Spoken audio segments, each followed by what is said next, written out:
But sino ba kaaway mo dun? Yung mga gustong maging Pangulo pero hindi naman binoto ng tao.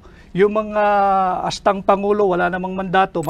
Sir, former ES Vic Rodriguez said that there's no need for courtesy resignation, to call for courtesy resignation of all cabinet secretaries because the core problem is the president himself. Optics lang daw. Alam mo si Vic Rodriguez, daldal ng daldal yan eh.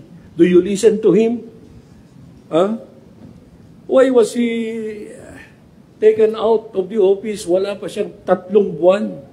What really happened? Bakit ka natanggal? I think the shortest na naging ES ay si former ES and Senator Ed Angara during the time of President Erap. Kasi abbreviated yung term ni Pangulong Estrada eh.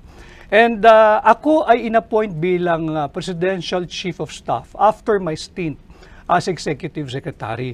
But sa tingin ko nga noon, hindi na untenable na yung sitwasyon namin sa Malacanang. Kaya hindi ko na kailangan yan. But sino ba kaaway mo dun?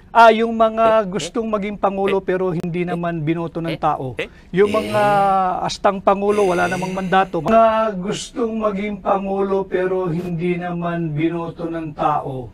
Yung mga astang Pangulo, wala namang mandato.